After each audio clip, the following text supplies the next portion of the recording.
Bismillahirrahmanirrahim. Bertemu lagi dengan kita semua. Semoga kita disehatkan badan, dilancarkan rezeki, dikabulkan segala hajat. Ad-darsu pelajaran at-tazi' yang ke-9.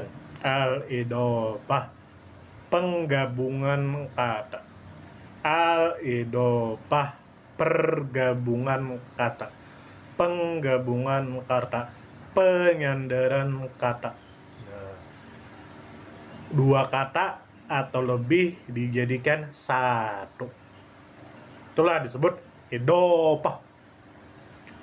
Kata pertama disebut mudhof, kata kedua disebut mudhof ilaih. Nah, mudhof adalah kata yang melakukan perbuatan penyandaran atau penggabungan kata. Sedangkan mudhof ilaih adalah sebuah kata yang terkena perbuatan sandaran atau perbuatan gabungan. Mudhof adalah pelaku, kata yang melakukan perbuatan penyandaran atau penggabungan. Sedangkan mudhof ilaih adalah kata yang terkena gabungan atau terkena sandaran. Contoh, kata pertama pulpen. Pulpen bahasa Arabnya qalamun. Kata kedua siswa atau santri atau pelajar. Bahasa Arabnya tolibun.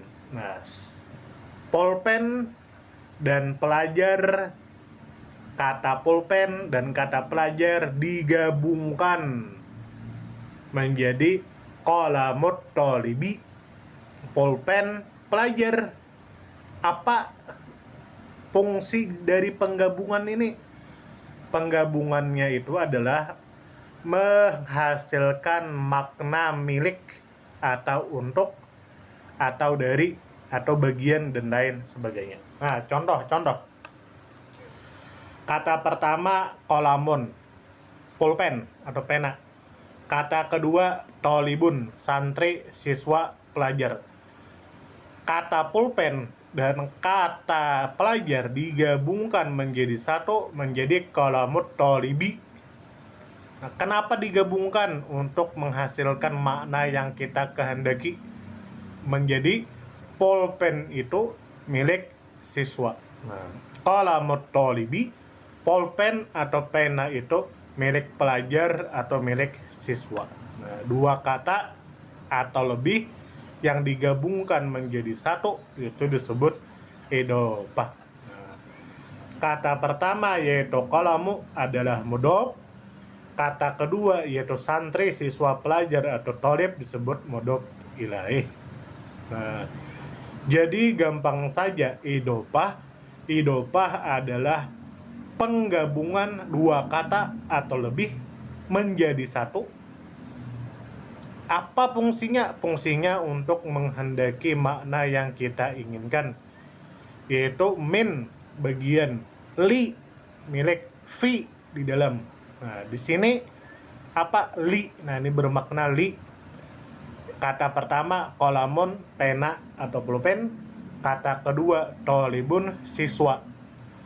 Kata pertama pulpen dan kata kedua siswa atau pelajar atau santri digabungkan menjadi qalamut tolibi, maka maknanya berubah menjadi pulpen itu milik siswa atau milik pelajar. Nah, ini disebut idofah.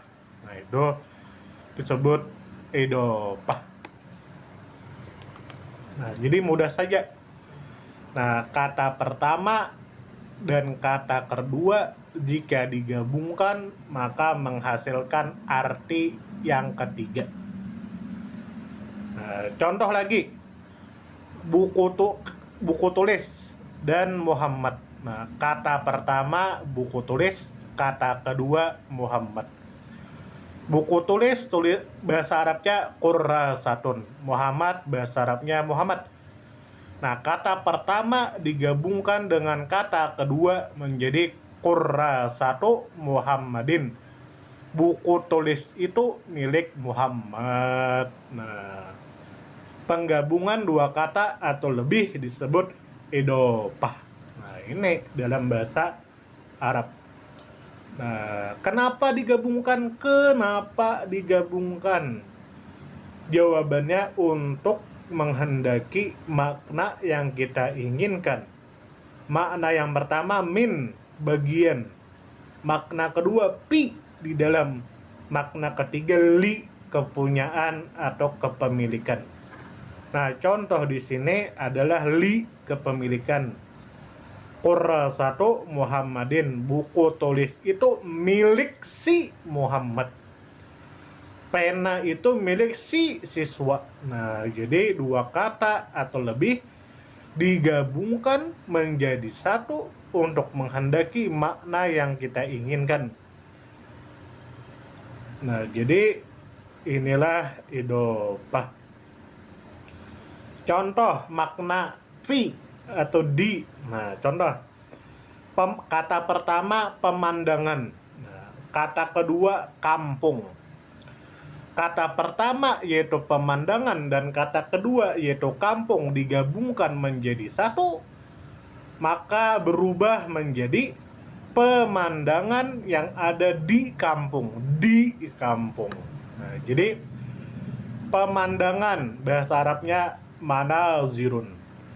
Kampung bahasa Arabnya qaryatun. Nah, dua kata ini digabungkan menjadi manazirul qaryati, pemandangan yang ada di kampung. Nah, jadi dua kata digabungkan menjadi satu.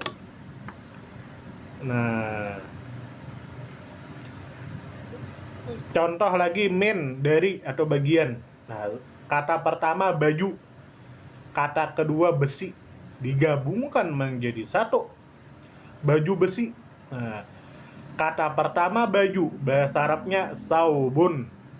Kata kedua besi, bahasa Arabnya hadidun. Digabungkan menjadi satu. Saubul hadidi, baju itu terbuat dari besi. Nah, baju dari besi.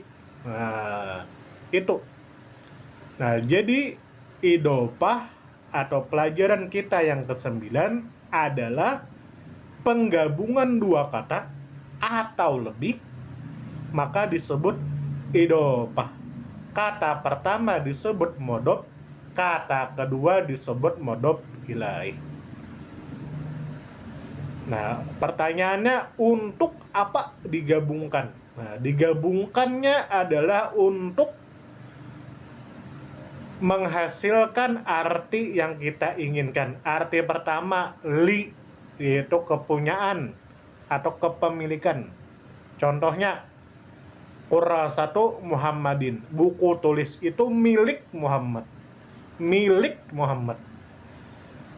Yang kedua, di atau pada atau di dalam, yaitu fi. Nah, contoh lagi nujumus sama'i, bintang yang ada di langit. Nah, dua kata digabungkan menjadi satu. Bintang itu ada di langit. Nah, nujumus sama'i. Yang ketiga adalah min, dari atau bagian. Saubul hadidi, baju yang terbuat dari besi. Saubul hadidi, baju dari besi. Nah, ini semua disebut idhofah. Nah, sampai di sini semoga kita disehatkan badan, dilancarkan rezeki, dikabulkan segala hajat. Jika ada pertanyaan atau kesalahan saya dalam menyampaikan, silakan tulis di kolom komentar. Semoga kita disehatkan badan, dilancarkan rezeki, dikabulkan segala hajat. Salam damai.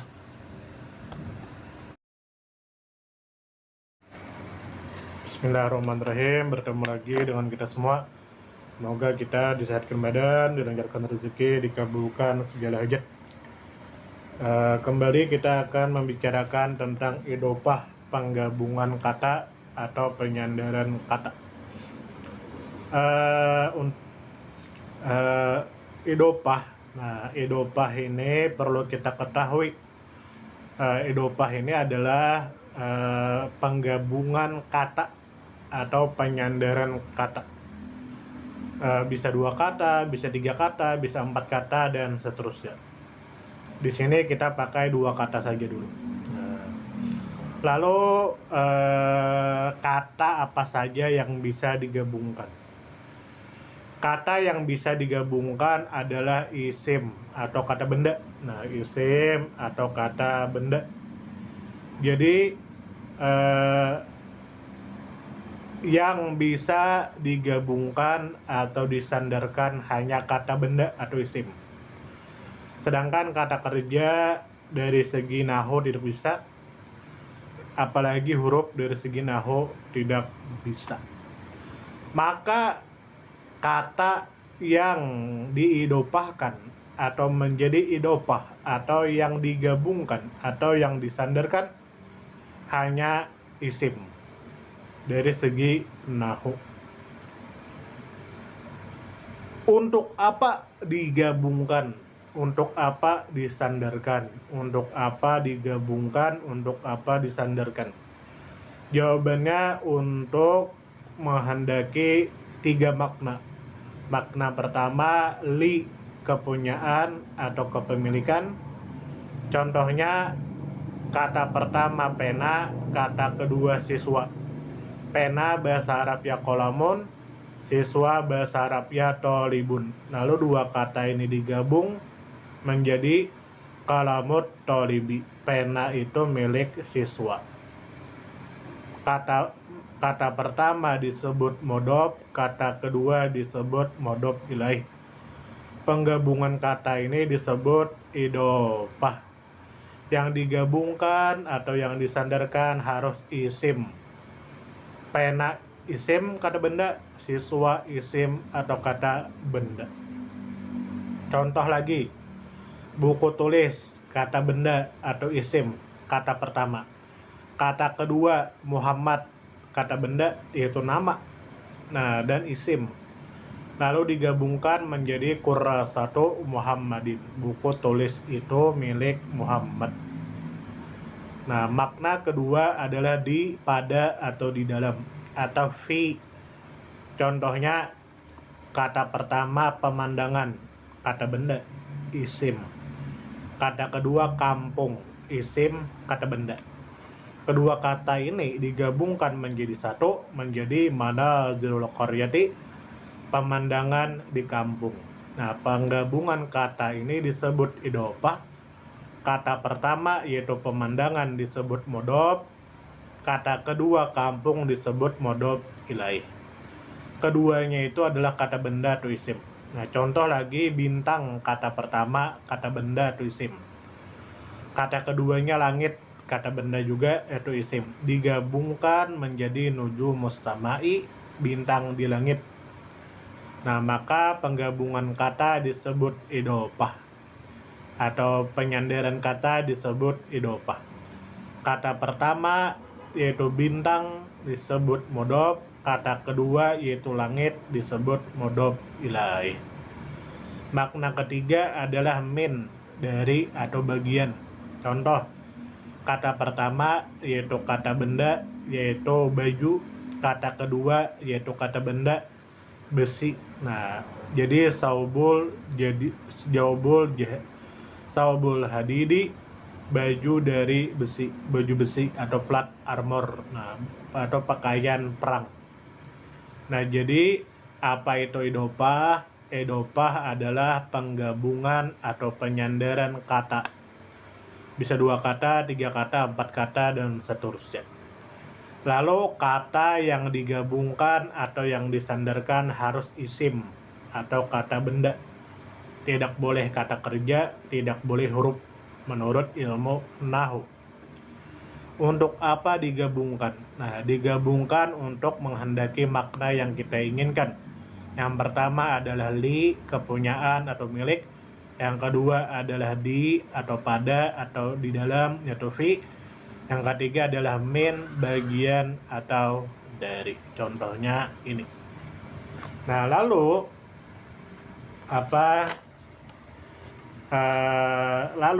modop ilaih. Nah, modop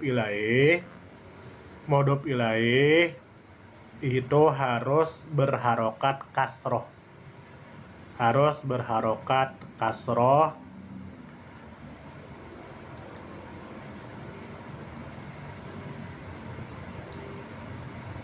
Bisa juga fathah tapi dia harus isim tanpa tanwin atau ismul ladzi la yansharif. Jadi modhof ilaihnya itu kasroh kecuali ismul ladzi la yansharif. Nah, apabila yang jadi modhof ilaih adalah ismul ladzi la yansharif atau isim tanpa tanwin, maka dikasrohkan, dikhotfatkan dengan fathah. Contoh, kata pertama saku, isim, kata benda. Kata kedua yaitu Ahmad, isim, nama, kata benda. Kedua kata ini digabungkan menjadi jaibu Ahmada. Nah, penggabungan kata ini disebut idhofah. Kata pertama saku disebut modhof, kata kedua Ahmad disebut modhof ilaih.